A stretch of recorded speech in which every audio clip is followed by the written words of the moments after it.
Alors, l'actu du jour en Formule 1. Avant de commencer, je vous rappelle que les news proviennent de ma chaîne principale sur la Formule 1, Type F1. Et il y a aussi mon Twitch, vous pouvez vous abonner.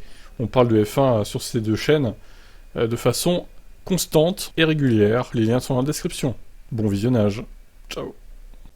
Alors, le Grand Prix de Singapour, enfin ça reprend la F1 après 3 semaines de pause. Le calendrier est quand même assez mal foutu, vu que le Grand Prix de Russie n'a pas été remplacé.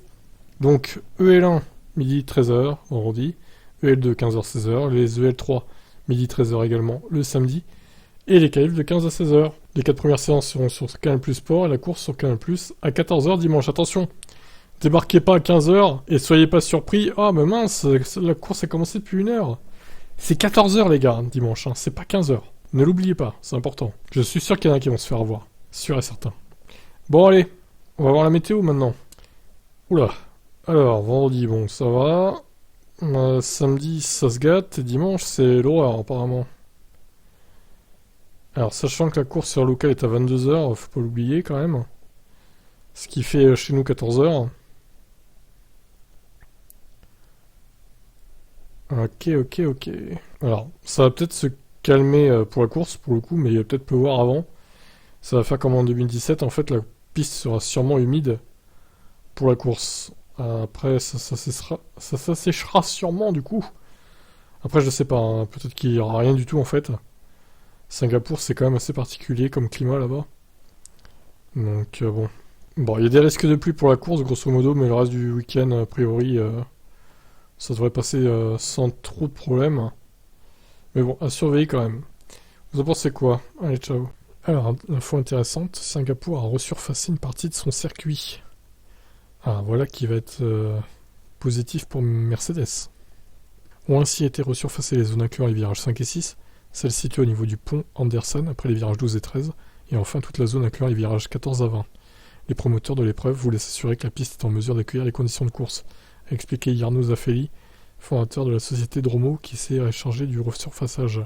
Ça comprend la pose de l'asphalte visant à améliorer la surface de la piste afin qu'elle soit optimale pour le passage des F1. Ça a été fait grâce à nos systèmes d'analyse laser qui vous permettent de voir toute la surface inégale, mais aussi où des flaques d'eau éventuelles pourraient se former. Pas de changement concernant les zones DRS. Par rapport à 2019, il y en aura 3, dont la première sera située 50 mètres après le virage 5, la deuxième à la sortie du virage 13, et enfin la troisième dans la ligne droite de départ-arrivée, après le virage 23. Si Singapour est similaire à Monaco de par ses caractéristiques, on y voit tout de même plus de dépassements qu'en principauté. D'ailleurs, Ferrari prévoit des vitesses de pointe dépassant les 310 km/h, grâce à la présence de 3 zones DRS.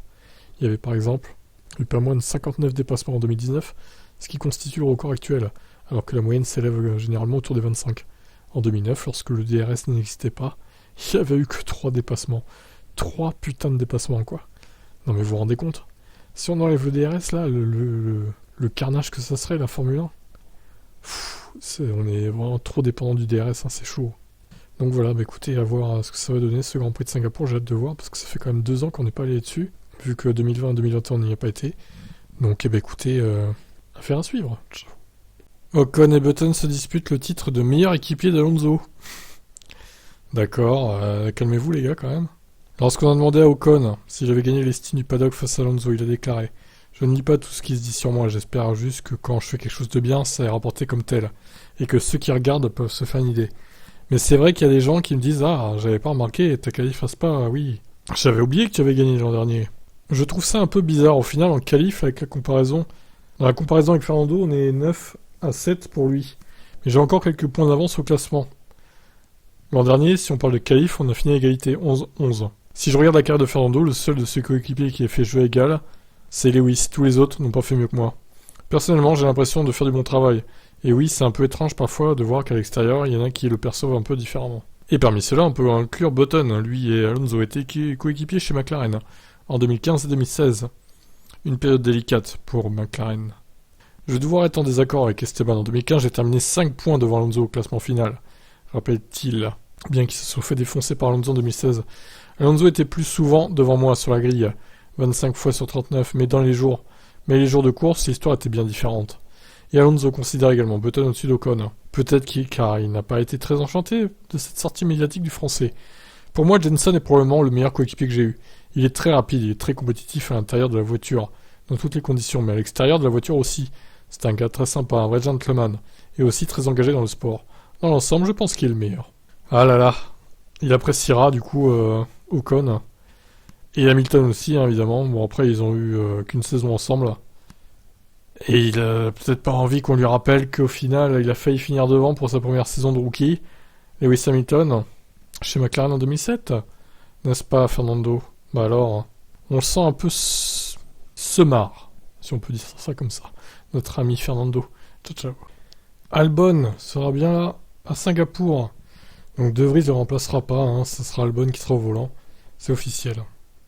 Dans le communiqué de presse de Williams, Albon informe qu'il reprendra l'action le vendredi du Grand Prix de Singapour.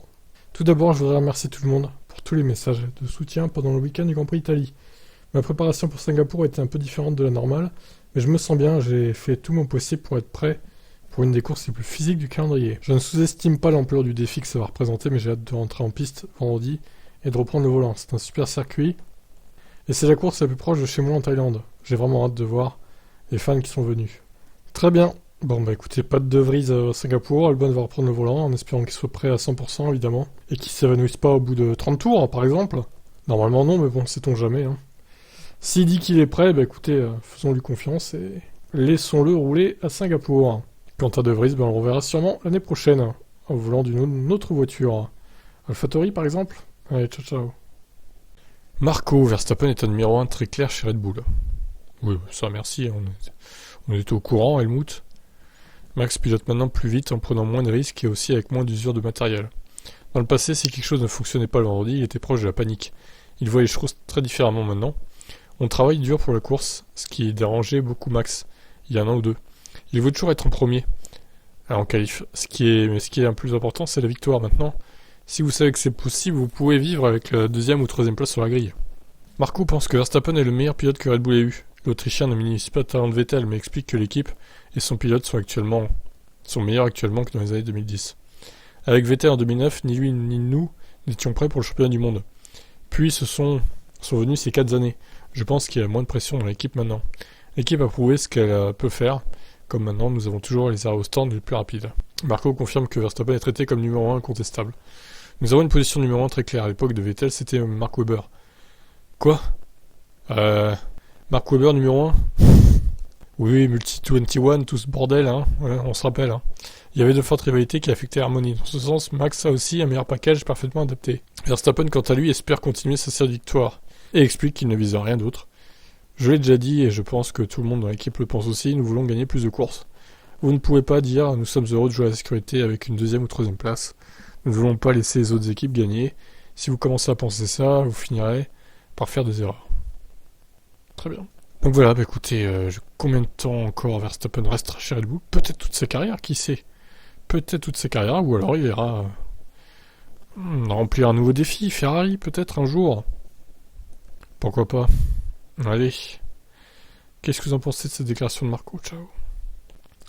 Norris déclare que Verstappen fait partie des plus rapides de l'histoire de la F1. Oh, c'est peut-être pas faux, hein, voilà. C'est sûrement vrai d'ailleurs. Bon, après, on sait que Lando et Max sont très potes, donc c'est pas étonnant qu'il lui envoie des louanges. Il a fait du très bon travail, peut-être qu'il devrait essayer notre voiture pour voir ce que ça fait. Allez, pourquoi pas. Il était vraiment très impressionnant, similaire à ce qu'a accompli Hamilton les années précédentes. C'est l'un des pilotes les plus talentueux en Formule 1, un des plus rapides. Il n'y a aucun doute sur le fait qu'il remporte le championnat cette année et qu'il en gagnera d'autres dans le futur. Il est toujours à la limite, y compris durant les essais libres, même en EL1, lors du premier tour de la journée. Ses temps sont anormalement plus rapides que ce que nous sommes en mesure de faire en qualif. Ah oui. Eh oui, Super Max. Même Norris cède au fanatisme de Max Verstappen. C'est son premier fan en fait. Et en plus, il a une voiture orange, Norris, à l'effigie de Max. C'est beau, hein? Une si belle amitié. Bon, est-ce que Verstappen est l'un des plus rapides de l'histoire de la F1? Je vous laisse commenter. Ciao. Mercedes prolonge son partenariat avec Petronas après 2026, les biocarburants et e-fuel au centre de cet accord. Aujourd'hui, nous faisons quelque chose d'un peu inhabituel, nous annonçons un partenariat qui débute dans 4 ans. Ça envoie un message important, notre équipe et Petronas ne sont plus de simples partenaires, nous sommes une famille. Et nous serons encore une seule et même équipe pendant de nombreuses années. À partir de 2026, le carburant durable avancé sera au cœur de la performance de la F1, et ça nous donne une occasion fantastique de démontrer notre expertise dans ce domaine, à la fois à travers l'unité de puissance de Petronas Fluid Technology Solutions. Nous sommes enthousiastes à l'idée de courir vers l'avenir, côté de Petronas, avec l'ambition d'établir une nouvelle référence dans nos performances en piste et en ouvrant à la transition d'une équipe sportive mondiale vers un avenir neutre en carbone. Donc le PDG de Petronas au nom imprononçable a confirmé la volonté de poursuivre les synergies en cours depuis 2010. Ça montre la conviction partagée par Petronas et l'équipe Mercedes, ces synergies et l'ambition. Ouais bon, c'est chiant, hein. C'est chiant, on va pas tous taper quand même les gars. Hein. Je suis fan de Mercedes, mais bon, on va peut-être pas exagérer non plus. Hein. En tout cas, un partenariat stratégique très important pour Mercedes dans le cadre des nouveaux carburants 2026. Bon, bah écoutez, pourquoi pas. Bon après Petronas ça reste un pétrolier, hein, donc alors c'est peut-être pas Aramco non plus, mais bon. Et les pétroliers, c'est le mal. Qu'est-ce que vous en pensez vous? Ciao. La F1 veut de la liberté pour le DRS et une deuxième qualif en cas de sprint. Une deuxième qualif. Donc il y aura une qualif pour déterminer la grille de la course de sprint et une autre qualif pour déterminer la grille des départs du dimanche. Donc la course de sprint ne déterminera plus la grille de départ.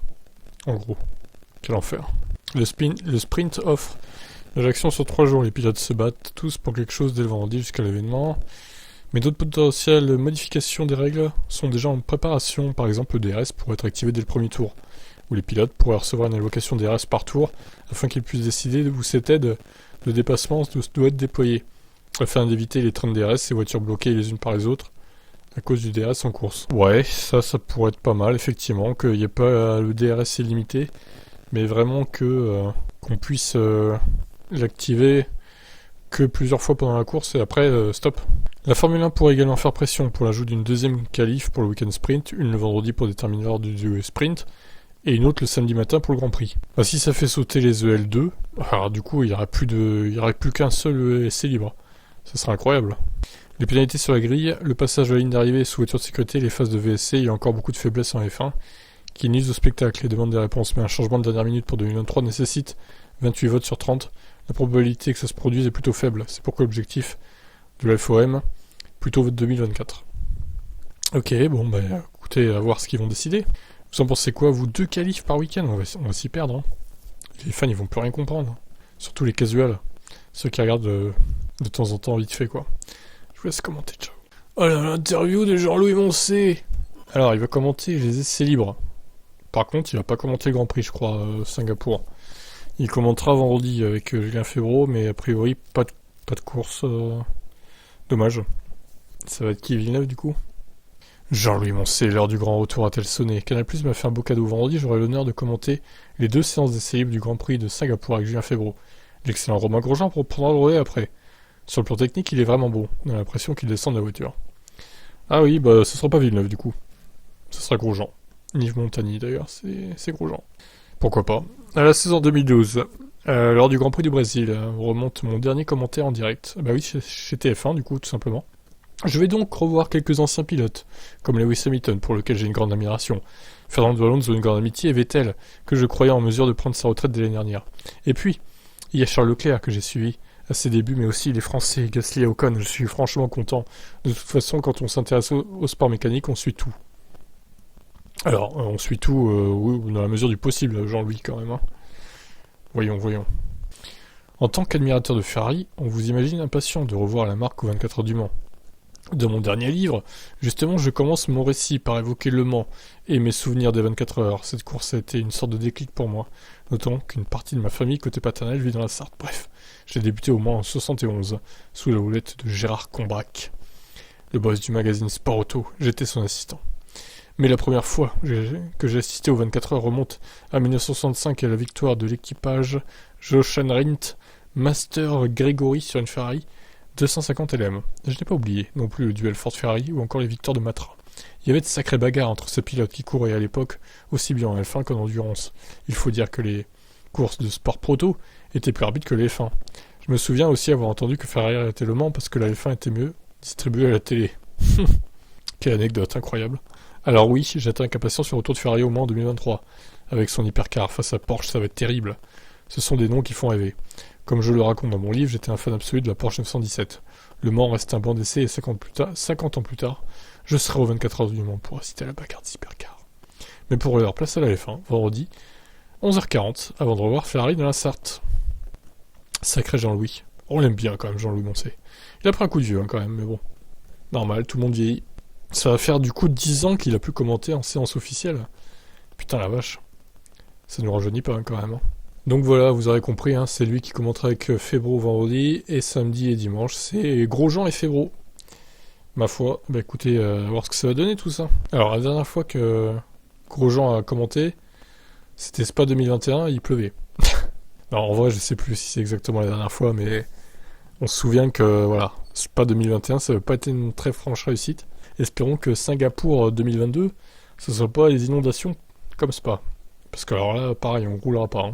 Surtout de nuit, en plus, c'est compliqué. Je vous laisse commenter, ciao.